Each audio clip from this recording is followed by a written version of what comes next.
You know that feeling when you're reading a book that's been translated and it just feels a little off? I mean, the words are all correct, the grammar is fine, but that spark, the actual soul of the story, just isn't there. So how do you get from a translation that's simply correct to one that's truly captivating? Well, that's exactly what we're going to dive into. So what is the secret sauce here? What's that magic ingredient? It's really not just about finding the right word in the dictionary. It's about all these tiny artistic choices, picking just the right verb, getting the rhythm of the sentence perfect, finding a word with the right emotional weight. It's the difference between just describing what happened and making you feel like you were right there in the room. To really get our hands dirty with this, we're going to look at a super interesting project. The goal was to translate the dramatic final moments of Mary Queen of Scots. And the main tool for the job? A vintage French composition guide from all the way back in 1925. The whole idea is to see how these old-school principles can take a pretty basic text and turn it into something that feels like classic literary French.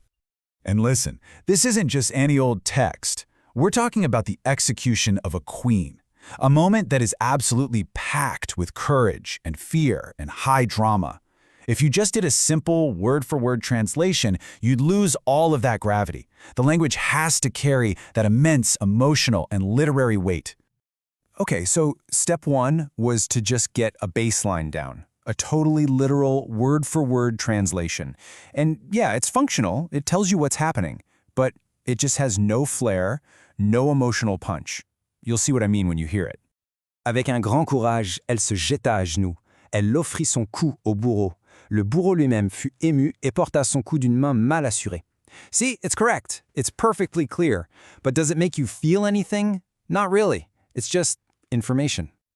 All right, this is where the fun starts. This is where the artistry comes in. We're going to break this down, piece by piece, and see exactly how these little tweaks can elevate the text from something totally flat to something genuinely poetic.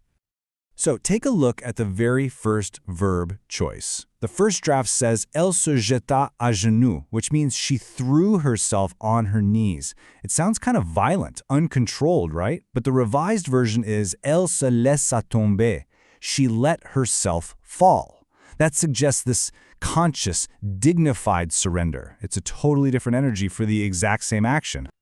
Now this one is all about precision. The original says offrit son cou. She offered her neck, and that's fine. But look at the revision. It uses la nuque, the nape of the neck. That's the specific anatomical target. And tendit isn't just offered, it's extended. Suddenly the action becomes so much more vivid, more chilling, and way more powerful. And what about this? The emotional difference here is huge. Holding the crucifix is just a simple physical act. But serrant le crucifix, that's clutching it. That one single word tells you a story of desperation, of her trying to find strength and comfort in her final moments. The entire emotional landscape just shifts. Okay, now for the executioner. The first version, porta son coup, just means he dealt his blow. It sounds almost administrative, doesn't it? But asséner un premier coup is so much more powerful. The verb asséner is used specifically for delivering a forceful, violent blow. It injects a brutality into the scene that was completely missing before. This next one shows it's not just about the words, but how you arrange them. The first version is kind of clunky. After that, only one voice was heard. But the revision? It's pure cinema. It sets the scene first, in the silence that followed. You can feel the atmosphere build. And then, a voice doesn't just get heard, it rose up. It's active, it's dramatic, it's just better. So, we've looked at all these little individual brushstrokes. Now it's time to step back and look at the finished painting. Let's see how all of these carefully chosen pieces come together to create a passage that is genuinely literary and moving. Listen to this. Avec une courageuse résolution, elle se laissa tomber à genoux et, serrant toujours le crucifix entre ses mains, tendit la nuque au bourreau. Le bourreau lui-même, bouleversé, asséna à premier coup d'une main tremblante. You can just feel the difference, can't you? The rhythm, the word choices, the flow, it all works together to create a completely different and much richer experience. That's the real power of literary translation. So, how was this all done? It wasn't magic, it was technique. There are specific tools in the translator's toolkit that let them achieve this kind of effect. So let's pull back the curtain and look at some of those secrets. So what's in the toolkit? First up, using literary tenses. These are specific verb forms that instantly give the text a classic feel. Second, choosing precise and evocative vocabulary.